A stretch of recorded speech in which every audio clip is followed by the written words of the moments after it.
ইতিহাস জানাতে আরো বেশি বই প্রকাশের আহ্বান। প্রধানমন্ত্রীর চা চক্রে যোগ দেবে না জানিয়ে গণভবন ঐক্যফ্রন্টের চিঠি, এ প্রত্যাখ্যান নেতিবাচক রাজনীতির ধারা, মন্তব্য ওবায়দুল কাদেরের।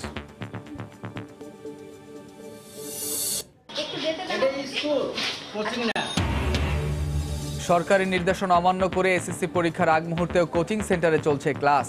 শিক্ষার বাণিজ্যিকীকরণ বন্ধের তাগিদ শিক্ষাবিদদের। আবারও সংগঠিত হওয়ার চেষ্টা, ব্লগার হত্যায় জড়িত আনসারুল্লাহ জঙ্গিদের। পরিকল্পনা ছিল এক জাতীয় দৈনিকের সম্পাদককে হত্যার, ব্রিফিংয়ে র্যাব। এবং চলতি মাসে পদ্মা সেতুতে বসতে পারে 7 ও 8 নম্বর স্প্যান। দ্রুত গতিতে এগিয়ে যাচ্ছে কাজ, জুনের মধ্যে সবগুলো পিলার বসানোর পরিকল্পনা।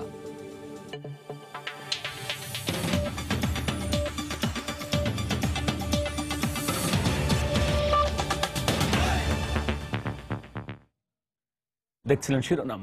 বাংলা সময়ের সঙ্গে আছি আমি গোলাম রাব্বি এবং আমি কামরুজ্জামান মামুন। শুরু হলো বাঙালির প্রাণের মেলা।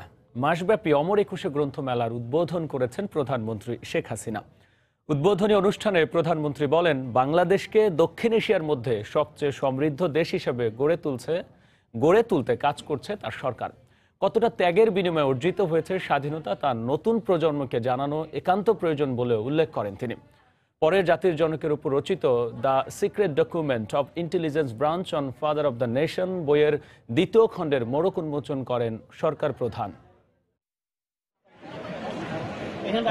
যে ত্যাগের বিনিময়ে প্রতিষ্ঠা পেল মায়ের ভাষার অধিকার, বাংলা পেল বিশ্ব স্বীকৃতি, বছর ঘুরে আবার সেই ভাই হারানোর ফেব্রুয়ারি। প্রতিবারের মতো এবারও এলো বইমেলা। প্রাণের এই আয়োজনের উদ্বোধনী আয়োজনে যোগ দেন প্রধানমন্ত্রী শেখ হাসিনা। 2018 সালে বাংলা একাডেমি পুরস্কার পাওয়া কবি, সাহিত্যিক, গবেষকদের হাতে সম্মাননা তুলে দেন প্রধানমন্ত্রী। এ আয়োজন থেকে জাতির জনককে নিয়ে তৎকালীন গোয়েন্দা বাহিনীর রিপোর্ট নিয়ে রচিত বইয়ের 2য় খণ্ডের মোড়ক উন্মোচন করেন সরকার প্রধান। পরে প্রধানমন্ত্রী তার বক্তব্যে বলেন, ইতিহাস ও গবেষণার অন্যতম খোরাক হবে এ গ্রন্থ। 1948 সাল থেকে 71 সাল পর্যন্ত তারা গোয়েন্দাগিরি করে তার বিরুদ্ধে যে সমস্ত রিপোর্ট প্রকাশ করেছিল, সেই report secret documents of intelligence branch on father of the nation Bangabandhu Sheikh Mujibur Rahman, সেটার 2য় খণ্ডে এইমাত্র আমরা প্রকাশ করলাম। আমি বলবো যে এটা আমাদের জন্য একটা অমূল্য সম্পদ বলে আমি মনে করি, যা আমাদেরকে ইতিহাসকে জানার আরও সুযোগ করে দেবে। প্রধানমন্ত্রী তার বক্তব্যে বইমেলা নিয়ে নিজের স্মৃতিচারণ করেন। বলেন, প্রযুক্তির কল্যাণে বই পড়ার নানা মাধ্যম সৃষ্টি হলেও বই অনবদ্য। বইমেলা হচ্ছে আমাদের বাঙালির প্রাণের মেলা। যদিও আগে যখন ক্ষমতায় ছিলাম না তখন এই বইমেলায় আসতাম, অনবদ ঘুরে বেড়াতাম। এখন বলতে গেলে এক ধরনের বন্দি জীবনই যাপন করতে হয়। সে আসার আর সুযোগ হয় না, আর আসতে গেলে অন্যের অসুবিধা হয়। ওই অন্যের অসুবিধা, নিরাপত্তা কারণে যে অসুবিধাগুলি মানুষের হবে সেটা বিবেচনা করে আর আসার ইচ্ছাটাও হয় না। তরুণ প্রজন্মকে ইতিহাস সচেতন করে গড়ে তুলতে সবাইকে আহ্বান জানান সরকার প্রধান। বছরে অনেকগুলি ঘটনা আমাদের ঘটে, যেমন 69-এ গণ অভ্যুত্থান ও বাংলা সংগ্রামী জনতা দ্বারা শেখ মুজিবুর রহমানকে বঙ্গবন্ধু উপাধিতে অভিষিক্ত হওয়ার 50 বছর পূর্ণ হচ্ছে এ বছরই। আমাদের নতুন প্রজন্মকে এসব ইতিহাস জানানো একান্তভাবে প্রয়োজন। উদ্বোধনী আয়োজনের পর মেলা প্রাঙ্গণ ঘুরে দেখেন প্রধানমন্ত্রী শেখ হাসিনা। আজহার লিমন, সময় সংবাদ, ঢাকা। প্রধানমন্ত্রীর আমন্ত্রণে চা চক্রে যোগ দেবে না জানিয়ে আনুষ্ঠানিকভাবে চিঠি দিয়েছে জাতীয় ঐক্যফ্রন্ট। সুব্রত চৌধুরী স্বাক্ষরিত এই চিঠি নিয়ে সকালে ঐক্যফ্রন্টের পক্ষে জাহাঙ্গীর আলম মিন্টুর নেতৃত্বে 4 সদস্যের একটি প্রতিনিধি দল গণভবনে যায়। চিঠিতে বলা হয়, 30শে ডিসেম্বর নির্বাচনের নামে প্রহসন হয়েছে। নির্বাচন ও বিরোধী দলের আন্দোলন কেন্দ্র করে এখনও নেতাকর্মীরা কারাবন্দী রয়েছেন। এমন পরিস্থিতিতে ঐক্যফ্রন্টের পক্ষে প্রধানমন্ত্রীর আমন্ত্রণে চা চক্রে যোগ দেয়া সম্ভব নয়। একাদশ জাতীয় সংসদ নির্বাচনে কারচুপির নানা অভিযোগ তুলে শপথ নেননি ঐক্যফ্রন্টের নির্বাচিত সদস্যরা। এর আগে গত 26 জানুয়ারি জোটের নেতাদের চা চক্রে আমন্ত্রণ জানান প্রধানমন্ত্রী শেখ হাসিনা।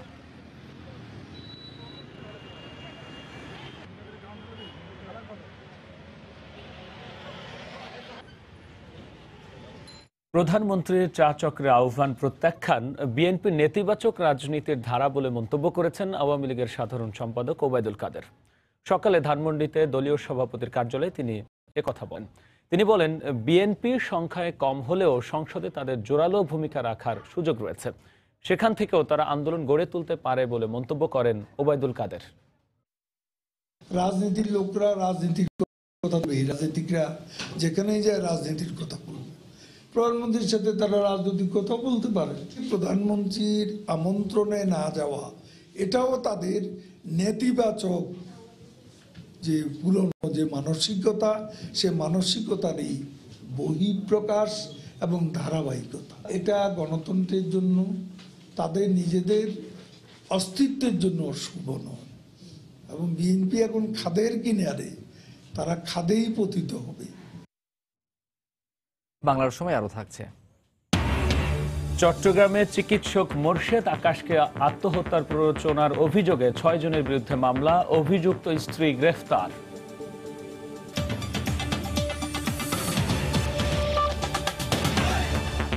কাল সারা দেশে শুরু হচ্ছে এসএসসি ও সমমানের পরীক্ষা, কিন্তু মন্ত্রণালয়ের নির্দেশ অমান্য করেই এখনও নামে বেনামে কিছু কোচিং সেন্টার অব্যাহত রেখেছে কার্যক্রম।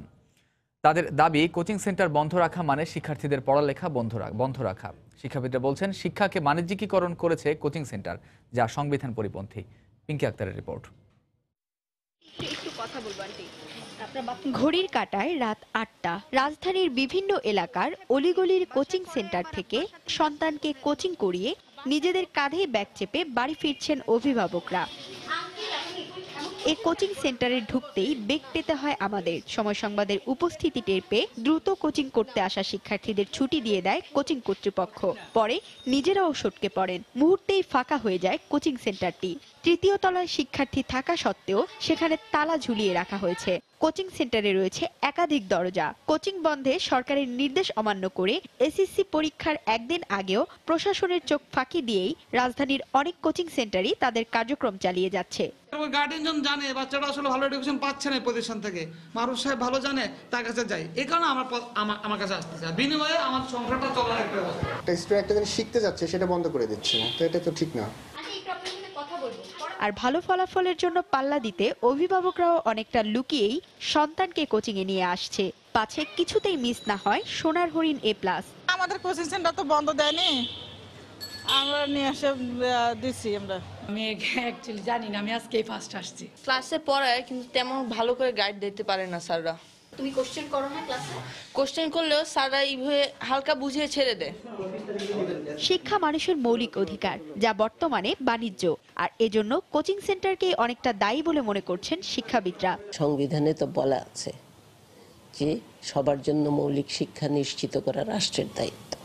আমাদের রাজনৈতিক নেতৃত্ব প্রতিশ্রুতিবদ্ধ যে সকল নাগরিকের জন্য সমমানের শিক্ষা তারা দেবার চেষ্টা করবেন। সেই জায়গায় রাষ্ট্র কেন পিছিয়ে যাবে? কেন কোচিং সেন্টার জায়গা দখল করবে?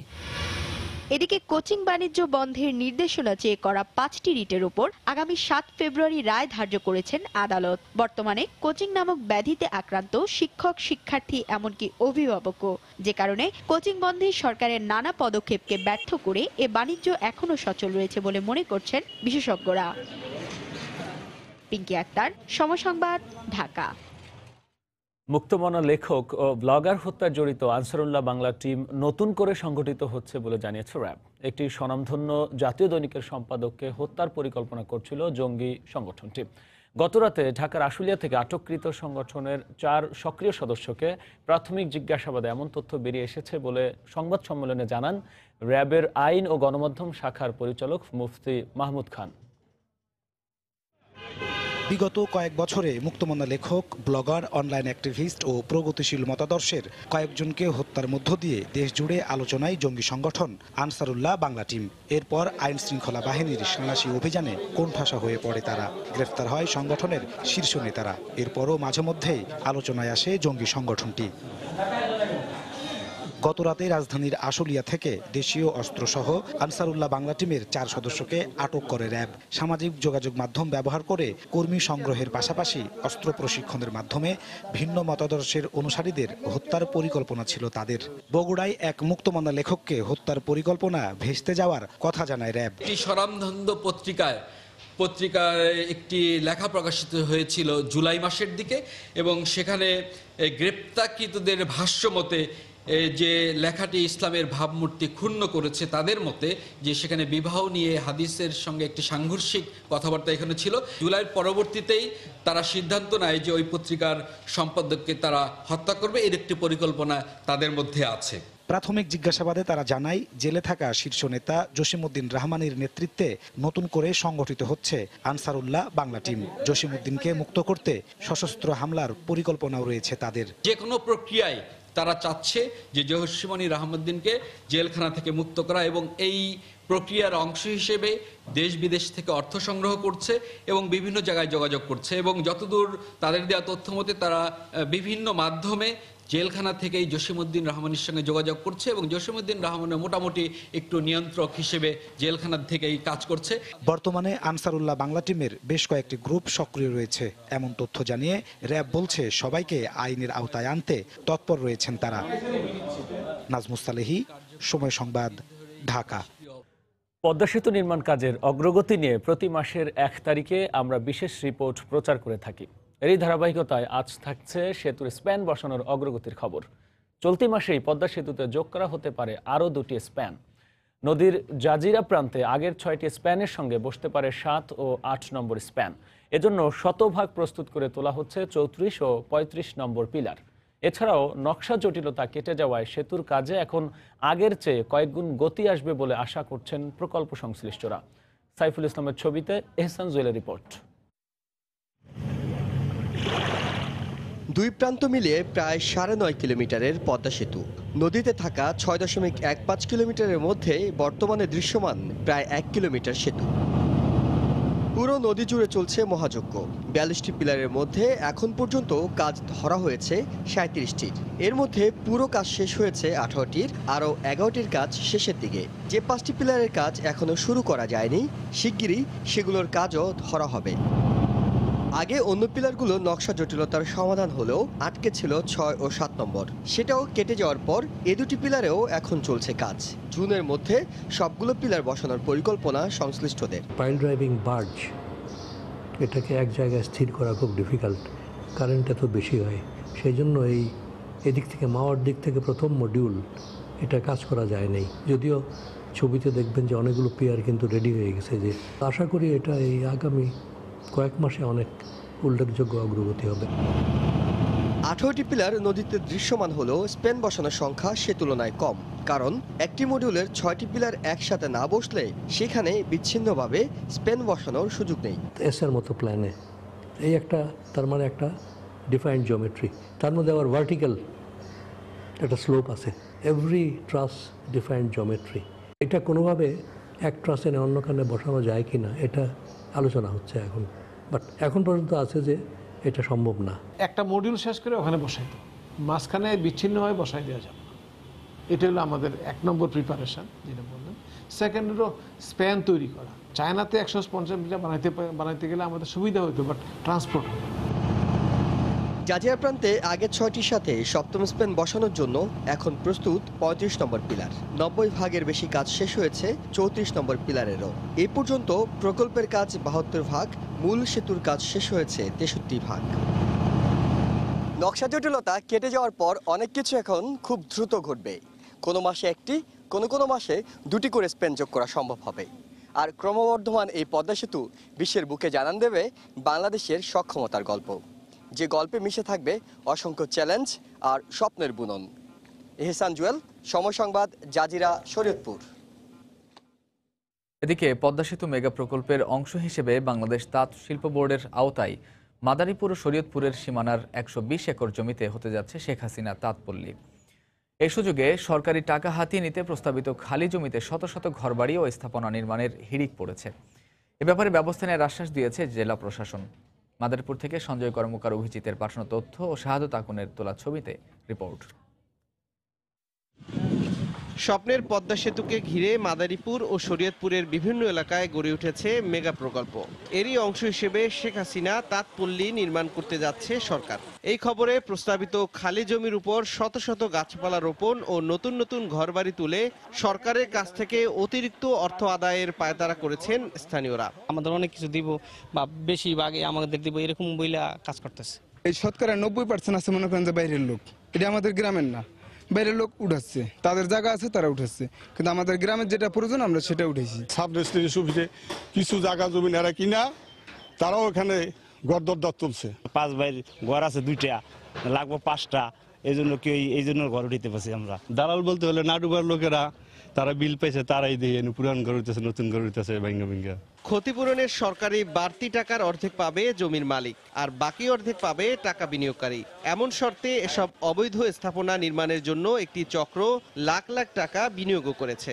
এসব অসাধুদের বিরুদ্ধে সোচ্চার স্থানীয় জনপ্রতিনিধিও। আইনের কাছে আমার এই দাবি যে আমার এই এলাকার এই তাঁতপল্লী যেন না সরে, এটা যেভাবে হোক আইন দেওয়া হোক, যেভাবে হোক এগুলো উচিত করে এখানেই যেন তাঁতপল্লী হয়। শুধু দিনেই নয়, রাতের আধারেও একটি মহল এই স্থাপনা নির্মাণ করছে উল্লেখ করে ব্যবস্থা নেওয়ার আশ্বাস দেন জেলা প্রশাসক। প্রস্তাবিত জায়গার মধ্যে কোনো যাতে স্থাপনা তৈরি করা না হয় এবং যেগুলো স্থাপনা তৈরি করা হয়েছে সেগুলো অপসারণের জন্য আমরা উদ্যোগ গ্রহণ করেছি। জাজিরা উপজেলার নাওডোবার 60 একর এবং শিবচর উপজেলার কুতুবপুরের 60 একর জমি অধিগ্রহণের প্রস্তাব করেছে সরকার। এসব জমিতে হঠাৎ গড়ে ওঠা স্থাপনা 72 ঘন্টার মধ্যে সরিয়ে নিতে মাইকিং করেছে জেলা প্রশাসন। এ ঘটনায় জড়িত থাকার সন্দেহে একজনকে আটকও করা হয়েছে। সময় সংবাদ, মাদারীপুর। বন্দনগরী চট্টগ্রামে যানজট নিরসনে নির্মিত ফ্লাইওভারে এবার টোল বসাতে যাচ্ছে সিডিএ। ফ্লাইওভারের রক্ষণাবেক্ষণ ব্যয় মেটাতে এ উদ্যোগ বলে জানিয়েছেন সিডিএ চেয়ারম্যান। এ সিদ্ধান্তে ক্ষোভ প্রকাশ করে ব্যবহারকারীরা বলছেন এতে নগরীতে যানজট না কমে বরং বাড়বে। আশরাফুল আলম মামুনের ক্যামেরায় শফিকুল আলমের রিপোর্ট। দীর্ঘ যানজটে নাখাল ছিল বাণিজ্যিক নগরী চট্টগ্রাম। ঘন্টার পর ঘন্টা আটকে থেকে চরম দুর্ভোগে পড়তে হতো নগরবাসীকে। এমন বাস্তবতায় যানজট থেকে রেহাই দিতে নগরীতে 4টি ফ্লাইওভার নির্মাণ করে সিডিএ। এতে দুর্বিষহ যানজট থেকে কিছুটা রক্ষা পায় নগরবাসী। তবে ফ্লাইওভারের প্রতি যানবাহনে 10 থেকে 20 টাকা পর্যন্ত টোল আদায়ের সিদ্ধান্ত নিয়েছে সিডিএ। ব্যবহারকারীরা বলছেন এতে অতিরিক্ত খরচ এড়াতে ফ্লাইওভারের পরিবর্তে মূল সড়কেই যানবাহন চালাবে। টোল বসানো এটা যুক্তিযুক্ত বলে মনে করতেছি না আমরা। আমার থেকে যখন টাকা দিতে হবে তখন আমি নিচে দিয়ে যাব, উপরে দিতে উঠবো না। টাকা তো আমরা বাড়তে চাইলে ওরা বলবে যে নিচে দিয়ে চলে যাও, তখন আমরা নিচে যাইতে বাধ্য। এখানে এত বড় কিছু চলতেছে না যে টোল দিতে হবে, এটা মাত্র 1 থেকে 1.5 কিলোমিটার জন্য। উন্নত বিশ্বে ফ্লাইওভার ব্যবহারে টোল আদায় করা হয়, তবে কম দূরত্বে নেওয়া উচিত হবে না বলে মত নগরবিদদের। সিঙ্গাপুরেও যদি যান সেখানে অনেকগুলো রাস্তায় পিক আওয়ারে কিন্তু টোল দিতে হয়। সো এটা একটা নর্মাল প্র্যাকটিস। এটা আমার মনে হয় না এটাকে নেতিবাচকভাবে দেখার উচিত। ছোট হলের যানজট নিরসনের জন্য এটা করা হয়েছে, সেখানে যদি টোল বসানো হয় সেটি অবশ্যই একটি নিন্দনীয় চিন্তা হবে, আমি বলবো যেটা ঠিক হবে না।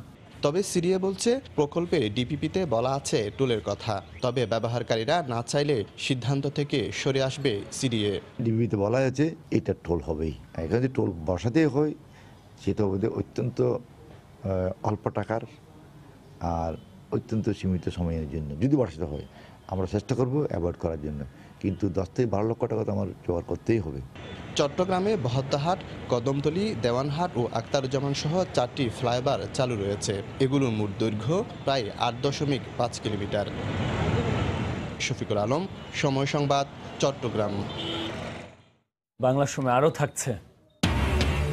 হরেক রঙের ঘুড়ির মেলায় বর্ণিল কক্সবাজারের আকাশ, সব বয়সী পর্যটকে মুখর সমুদ্র সৈকত।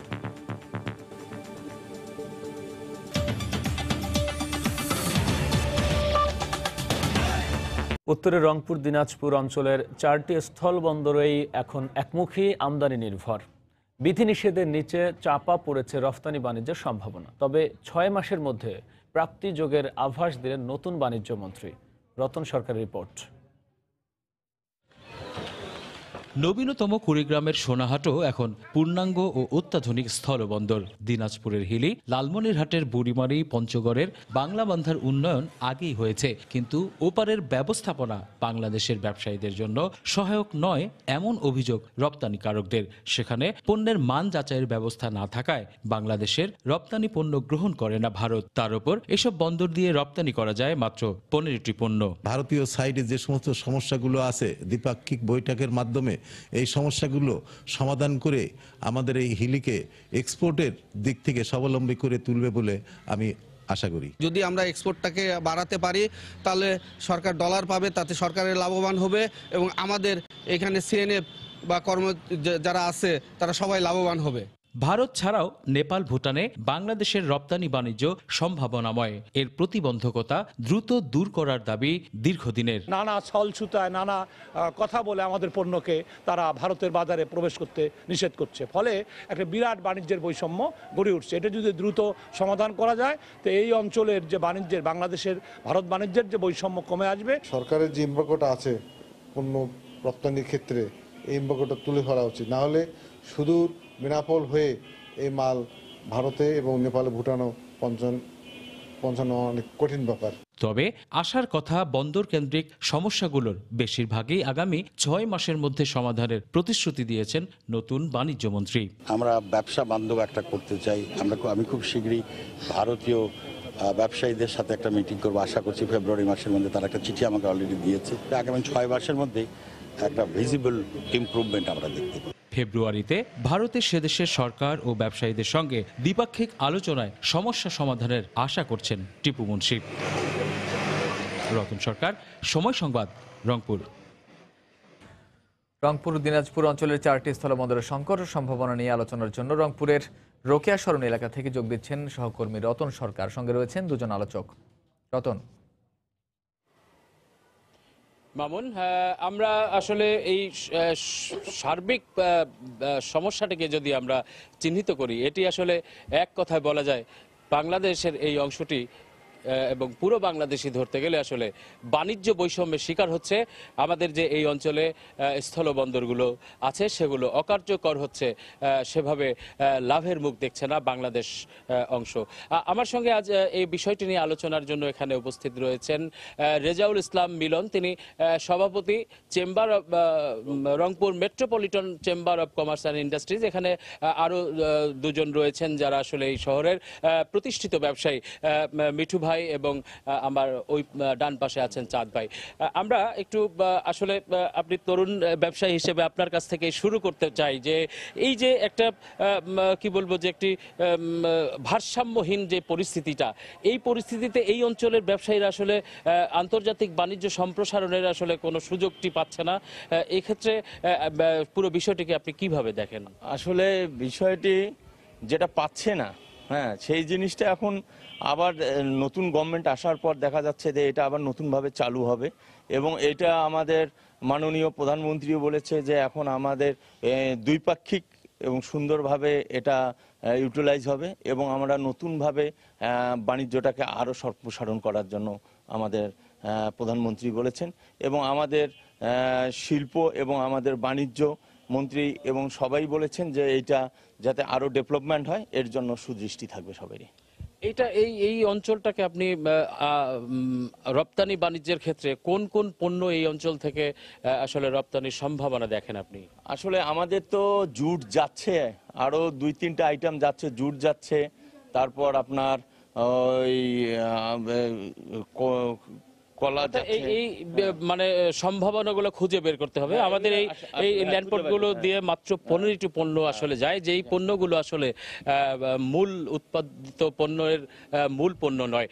আমাদের কাছে মিলন ভাই আপনার কাছে আসবো, তার আগে একটু চান ভাইকে জিজ্ঞেস করতে চাই, আপনি অনেক দিনের একটা অভিজ্ঞতা এই অঞ্চলের ব্যবসা বাণিজ্য সম্পর্কে, আমাদের আন্তর্জাতিক ব্যবসা সম্প্রসারণের মাধ্যমে এই উত্তর অঞ্চলের বিশেষ করে রংপুর অঞ্চলের সম্ভাবনার জায়গাটি কোনটি মনে করেন আপনি?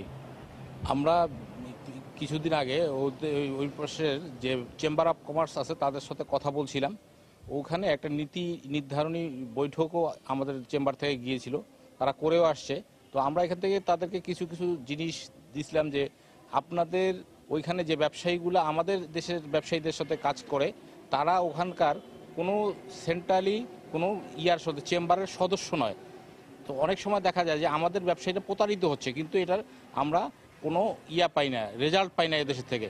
তো আমরা চাইব আমাদের এখানকার বাণিজ্য মন্ত্রণালয়ের অধীনে আমরা নিয়ন্ত্রিত, এবং ওই দেশের বাণিজ্য মন্ত্রণালয় নিয়ন্ত্রিত যদি ওদের কোনো অর্গানাইজেশন থাকে, তারা যদি এটা দেখভাল করে তাহলে আমাদের এই সম্ভাবনাটা বেড়ে যাবে। আচ্ছা, এই যে আমাদের রপ্তানি বাণিজ্যের যে অবস্থা, অথচ দেখা যাচ্ছে যে ভারত থেকে অনেক পণ্য আসছে এইসব বন্দর দিয়ে, সেই তুলনায় আমাদের রপ্তানি পণ্যের একটা সংকট এখানে বলা হচ্ছে। এবং যেটি বলা হচ্ছে সেটাই হচ্ছে যে এই ল্যান্ডপোর্টগুলো কিন্তু সমান সুযোগ সুবিধা, দ্বিপাক্ষিক আলোচনা বা দ্বিপাক্ষিক সুযোগ সুবিধার মধ্যেই কিন্তু নিশ্চিত করার কথা। আমরা বলা হচ্ছে এই অঞ্চল থেকে পণ্য রপ্তানি করতে গিয়ে সেই পণ্যের মান যাচাইয়ের যে কর্তৃপক্ষ, সেইটি না থাকার কারণে আমাদের রপ্তানি পণ্য ফিরিয়ে দেওয়া হচ্ছে। এক্ষেত্রে আপনি কি মনে করেন যে কূটনৈতিক তৎপরতাটা আরও বৃদ্ধি করার প্রয়োজন আছে কিনা? এই ব্যাপারে হচ্ছে যে কূটনৈতিক তৎপরতা আরও জরুরিভাবে বৃদ্ধি করা দরকার। কারণ হচ্ছে আমাদের এখানে কৃষি এবং কৃষিজাত যে দ্রব্যগুলি আমরা এগুলি এক্সপোর্ট করতে পারতেছি না। আমাদের দেশে অনেক কলা হয়, যে ওই দেশে কিন্তু কলার চাহিদা অনেক বেশি, অথচ আমরা এই কলা কিন্তু পাঠাইতে পারতেছি না ওদের এই ব্যারিয়ারের কারণে। ওরা কিন্তু অনেক দামে কলা কিনছে, অথচ আমাদের এখানে 2 টাকায় দেখা যাবে যে 2 টাকা হালিতে কলা পাওয়া যায়, ওখানে সে কলার হালি 20 রুপি। ঠিক আছে, তো এই মালগুলো আমরা পাঠাতে পারি না কারণ হলো যেহেতু ওখানে ওরা ব্যারিয়ার দিয়ে রাখছে, আমাদের যে মালটা সেটা ওরা দিয়ে দিচ্ছে, আমরা যেটা ডলার দিয়ে নিয়ে আসতেছি, ওদের যে ডলারটা আমাদের দেশে আসুক, এইটা ওই দেশ কর্তৃপক্ষ ওইভাবে চান না, যার কারণে এই বৈষম্যটা বেড়ে গেছে। মিলন ভাই, আপনি আসলে চেম্বারের নেতৃত্ব দিয়ে থাকেন এবং এইসব সংকটগুলো দূর করার কাজই আপনারা করে থাকেন সাংগঠনিকভাবে। তো এই ক্ষেত্রে যে আর মানে এই প্রতিবন্ধকতাগুলো দূর করতে আপনারা কি উদ্যোগ নেবেন? আমি বলবো, বন্ধুপ্রতিম দেশ ভারত। স্বাধীনতা যুদ্ধে 1971 সালে ভারত আমাদেরকে খাদ্য, অন্ন, বস্ত্র, অস্ত্র, শিক্ষা এবং যুদ্ধে আমাদেরকে সক্রিয় সহায়তা করে বাংলাদেশের স্বাধীনতা সুফল বয়ে আনার জন্য তারা সহায়তা করেছে। এই জন্য আমরা ভারতের সরকারের কাছে এবং ভারতের জনগণের কাছে বাংলাদেশবাসী আমরা কৃতজ্ঞ। এবং বাংলাদেশ আওয়ামী লীগের নেতৃত্বে বাংলাদেশ স্বাধীন হয়েছে, তার সুযোগ্য কন্যা রাখাল রাজা বঙ্গবন্ধু সুযোগ্য কন্যা জননেত্রী শেখ হাসিনা ক্ষমতায় আসীন। আমি বিশ্বাস করি, আমি এই এলাকার কৃতি সন্তান টিপু মুন্সি, উনি বর্তমানে বাংলাদেশের বাণিজ্য মন্ত্রী, তার কাছে আমার প্রত্যাশা যে বাংলাদেশের ভূখণ্ডের ত্রিকোণেই ভারত অবস্থান করছে। এর চতুর্দিকেই আমাদের বর্ডারগুলো আছে, যেমন আমাদের রংপুর জেলার মধ্যে হিলি, বুড়িমারি, বাংলাবান্ধা, সোনাহাট 4টি স্থলবন্দর আছে। এই স্থলবন্দর দিয়ে আমাদের এলাকার উৎপাদিত কৃষি পণ্য যদি আমরা সহজলভ্য করে এই আমাদের বাণিজ্য মন্ত্রী, ওই এলাকার বাণিজ্য মন্ত্রী, এই ভারতের বাণিজ্য মন্ত্রীর সাথে কথা বলে, আমাদের পররাষ্ট্রমন্ত্রী ভারতের পররাষ্ট্রমন্ত্রীর সাথে কথা বলে, মাননীয় প্রধানমন্ত্রী জননেত্রী যদি উদ্যোগ গ্রহণ করে ও ভারতের প্রধানমন্ত্রীর সাথে কথা বলে আমাদের কৃষি পণ্য রপ্তানির জন্য সহজলভ্য করতে পারে। 7 সিস্টার আমাদের খুব কাছাকাছি, আসাম, এই 7 সিস্টারের মধ্যে যদি আমরা পণ্য লেনদেন করতে পারি, আমরা শিক্ষার বিনিময় যদি করতে পারি, আমরা যদি সাংস্কৃতিকের বিনিময় করতে পারি, আমাদের পর্যাপ্ত ভুট্টা হয়, ভুট্টা যদি আমরা রপ্তানি করতে পারি, আমাদের যেমন পর্যাপ্ত পাট উৎপন্ন হয় এখনও রংপুর জেলায়, আমি মনে করি পাটটা যদি আমরা ইন্ডিয়াতে রপ্তানি করতে পারি, বাংলাদেশে প্রচুর এখন মাছ উৎপন্ন হয়, মাছে আমরা স্বয়ংসম্পূর্ণ। বাংলাদেশ ওয়ার্ল্ডের একটা সিরিয়ালে আমরা মনে হয় 4র্থ নম্বরে মাছ উৎপাদনে আমরা চলে গেছি। ভারতে কিন্তু এখনো মাছ প্রচুর শর্টেজ আছে। আমি মনে করি আমরা দুধের দিক থেকে অনেক এগিয়ে। দুধ আমাদের কাছে ভারত দুধ চায়। আমি বর্তমান প্রধানমন্ত্রী এবং বাণিজ্য মন্ত্রীর কাছে অনুরোধ করব, ওই সরকারের সাথে আলোচনা করে এই যে জটিলতা আছে, আইনি জটিলতা এবং স্থলবন্দরের যে জটিলতাগুলো আছে, এই জটিলতা নিরসন করলে এই এলাকার ব্যবসা বান্ধব পরিবেশ সৃষ্টি হবে এবং এই এলাকার কৃষি পণ্যের মূল্যায়ন হবে, কর্মসংস্থান সৃষ্টি হবে। ভাই, আপনার কথাটি বুঝেছি, যেটি বুঝে যদি থাকি তাহলে আসলে এই সংকটগুলো থাকতেই পারে, কিন্তু তার সমাধানের উদ্যোগও থাকতে হবে এবং এটি দুই দেশের পররাষ্ট্র এবং কূটনৈতিক ক্ষেত্রে আসলে আরো উদ্যোগের বিষয় রয়েছে, যেটি গ্রহণ করা হবে। এই প্রত্যাশা নিয়ে ফিরছি স্টুডিওতে। চট্টগ্রামে চিকিৎসক মোস্তাফা মোরশেদ আকাশের আত্মহত্যার প্ররোচনার অভিযোগে স্ত্রী তানজিলা মিতু সহ 6 জনের বিরুদ্ধে মামলা হয়েছে। দুপুরে নগরীর চাঁদগাঁও থানায় মামলাটি করেন নিহতের মা। মামলায় আকাশের স্ত্রী ছাড়াও শাশুড়িকেও আসামি করা হয়েছে। পুলিশ জানায়, পারিবারিক নানা বিষয়ে বুধবার মধ্যরাতে স্বামী স্ত্রীর ঝগড়া হয়। ঝগড়ার এক পর্যায়ে মিতুর বাবা এসে তাকে নিয়ে যায়। এরপরেই ডাক্তার আকাশ শরীরে বিষাক্ত ইনজেকশন পুশ করে আত্মহত্যা করেন। তার আগে নিজের পরিণতির জন্য স্ত্রী ডাক্তার মিতু এবং শাশুড়িকে দায়ী করে ফেসবুকে পোস্ট দেন। তার এ পোস্ট সামাজিক যোগাযোগ মাধ্যমে আলোচনার জন্ম দেয়। এই ঘটনায় গতকাল মধ্যরাতে নগরীর নন্দনকানন এলাকা থেকে মিতুকে গ্রেফতার করে পুলিশ।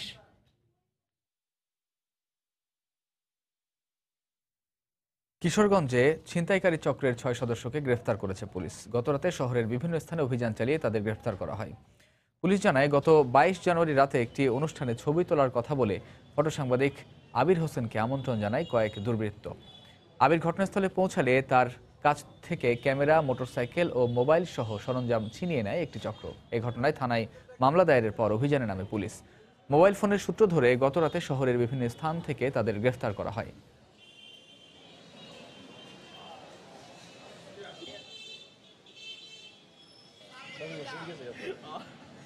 মাদারীপুরে পুরাতন কারাগার থেকে 529 জন কয়েদিকে নতুন কারাগারে স্থানান্তর করা হয়েছে। সকালে 4টি প্রিজন ভ্যানে বন্দীদের নেওয়া হয় নতুন কারাগারে। এ সময় কড়া নিরাপত্তা ব্যবস্থা নেওয়া হয়। নতুন কারাগারে প্রবেশের সবাইকে ফুল দিয়ে শুভেচ্ছা জানানো হয়। এ সময় উপস্থিত ছিলেন ঢাকা রেঞ্জের ডিআইজি প্রিজন টিপু সুলতান, মাদারীপুর জেলা পুলিশ সুপার শহীদুল ইসলাম, জেলার শঙ্কর কুমার মজুমদার সহ কারা সংশ্লিষ্ট কর্মকর্তারা। গত ডিসেম্বরে 6 এলাকায় 7 একর জায়গায় 32 কোটি টাকা ব্যয়ে 350 জন ধারণ ক্ষমতার নতুন কারাগারের কাজ শেষ হয়।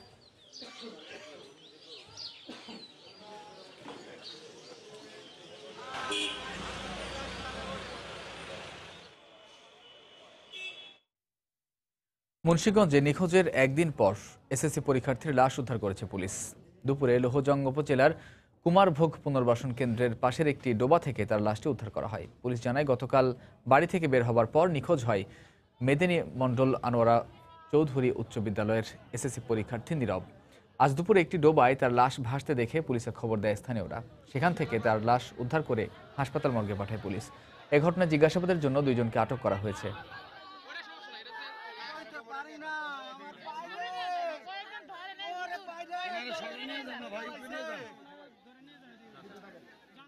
অবশেষে কাল থেকে শুরু হওয়া এসএসসি পরীক্ষায় অংশ নিতে পারছে কুষ্টিয়ার খ্রিস্টান সেভেন্থ ডে অ্যাডভেন্টিস্ট সম্প্রদায়ের শিক্ষার্থী রিকি হালদার। ধর্মীয় মতে শনিবার দিনের বেলায় লেখাপড়ায় বিধিনিষেধ থাকায় রাতে অংশ নেওয়ার অনুমতি দেয় শিক্ষা বোর্ড। সেই মোতাবেক ভিন্নভাবে পরীক্ষায় অংশ নিতে যাচ্ছে রিকি হালদার। কুষ্টিয়া থেকে SM রাশেদের তথ্য এবং বাবুল হোসেনের ছবি নিয়ে রিপোর্ট। কুষ্টিয়ার কুমারখালী উপজেলার পারফেক্ট ইংলিশ ভার্সন স্কুল থেকে এবার এসএসসি পরীক্ষায় অংশ নিচ্ছে রিকি হালদার। তবে শনিবার খ্রিস্টান সেভেন্থ ডে অ্যাডভেন্টিস্ট সম্প্রদায়ের প্রার্থনা ছাড়া ব্যক্তিগত কোনো কাজে নিষেধাজ্ঞা থাকায় পরীক্ষা গ্রহণ নিয়ে অনিশ্চয়তার মধ্যে পড়ে রিকি হালদার। বিষয়টি তুলে ধরে শিক্ষা বোর্ড বরাবর আবেদন করে রিকি হালদার ও তার পরিবার। আবেদন গ্রহণ করে শনিবার সকাল 10টার পরিবর্তে সন্ধ্যা 6টা থেকে রিকির পরীক্ষা নেওয়ার অনুমতি দেয় শিক্ষা বোর্ড। আমাকে পরীক্ষা দেওয়ার সুযোগ করে দিয়েছে, এই জন্য আমি বোর্ডের কাছে খুবই কৃতজ্ঞ। আমি খুবই খুশি যে আমার সন্তান কে বোর্ড একটি সুযোগ করে দিয়েছে। পরীক্ষা চলবে 10টা থেকে, শনিবার 10টা থেকে 1টা পর্যন্ত। আমার ছেলে রিকি সে আটকা থাকবে তাদেরই হেফাজতে। তারপরে সন্ধ্যা 6টা থেকে সে পরীক্ষা লিখতে আরম্ভ করবে। এদিকে ধর্মীয় বিষয়টি বিবেচনা করে রিকির পরীক্ষা গ্রহণের ব্যবস্থা করায় সন্তুষ্টি প্রকাশ করেছেন সেভেন্থ ডে অ্যাডভেন্টিস্ট সম্প্রদায়ের মানুষ। পাশাপাশি আগামীতে এসএসসি পরীক্ষায় সময়সূচি নির্ধারণে ধর্মীয় বিষয়গুলোর প্রতি নজর দেওয়ার অনুরোধ জানিয়েছেন তারা। সরকারের কাছে বিশেষভাবে আবেদন করব যেন শনিবারের পরিবর্তে রোববার বা অন্যান্য দিন যাতে পরীক্ষাটা ফেলা হয়। আর সকল ধর্মের প্রতি শ্রদ্ধা রাখতেই এ ধরনের সিদ্ধান্ত নেওয়া হয়েছে বলে জানালেন শিক্ষা বোর্ডের এই কর্মকর্তা। যেহেতু সর্বধর্ম এখানে কাজ করার সুযোগ পায়, সেহেতু যত ছোট সম্প্রদায়ই হোক না কেন বা বড় সম্প্রদায়ই হোক না কেন, সকল ধর্মমতের প্রতি শ্রদ্ধা রেখে এই ব্যবস্থা গ্রহণ করেছি। রিকির জন্য এবারের 2, 9, 16 এবং 23 ফেব্রুয়ারির এসএসসি পরীক্ষা রাতে নেয়ার ব্যবস্থা করেছে শিক্ষা বোর্ড। সময় সংবাদ, কুষ্টিয়া। বঙ্গবন্ধু শেখ মুজিবুর রহমানের সমাধিতে শ্রদ্ধা জানিয়েছেন জাতীয় সংসদের স্পিকার ডক্টর শিরীন শারমিন চৌধুরী। দুপুরে গোপালগঞ্জের টুঙ্গিপাড়ায় বঙ্গবন্ধুর সমাধির সৌধের বেদিতে ফুল দিয়ে শ্রদ্ধা জানান তিনি। এ সময় ডেপুটি স্পিকার ফজলুর রাব্বি মিয়া, ক্ষমতাসীন দলের চিফ হুইপ ও হুইপ সহ আওয়ামী লীগ নেতাকর্মীরা উপস্থিত ছিলেন। পরে 1975 সালের 15 আগস্টে শহীদ জাতীয় 4 নেতা ও মহান মুক্তিযুদ্ধে শহীদদের আত্মার মাগফিরাত কামনায় বিশেষ দোয়া মোনাজাত করা হয়।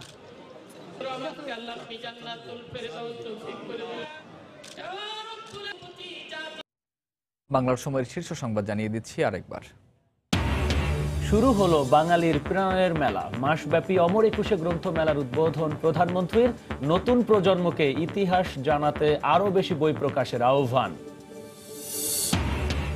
প্রধানমন্ত্রীর চা চক্রে যোগ দেবে না জানিয়ে গণভবনে ঐক্যফ্রন্টের চিঠি। এ প্রত্যাখ্যান নেতিবাচক রাজনীতির ধারা, মন্তব্য ওবায়দুল কাদেরের।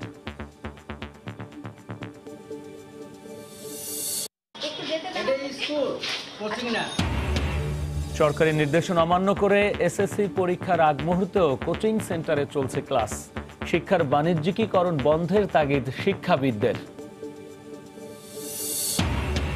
আবারও সংগঠিত হওয়ার চেষ্টা, ব্লগার হত্যায় জড়িত আনসারুল্লাহ জঙ্গিদের। পরিকল্পনা ছিল এক জাতীয় দৈনিকের সম্পাদককে হত্যার, ব্রিফিংয়ে র্যাব। এবং চলতি মাসেই পদ্মা সেতুতে বসতে পারে 7 ও 8 নম্বর স্প্যান। দ্রুত গতিতে এগিয়ে যাচ্ছে কাজ। জুনের মধ্যে সবগুলো পিলার বসানোর পরিকল্পনা। এই ছিল বাংলার সময়। যে কোনো খবর পেতে ভিজিট করুন সময়নিউজ.tv। আপনার মোবাইলে সময় সংবাদ দেখতে ও সকল খবর পেতে ডাউনলোড করুন সময় অ্যাপ। সঙ্গে থাকুন সময়ের।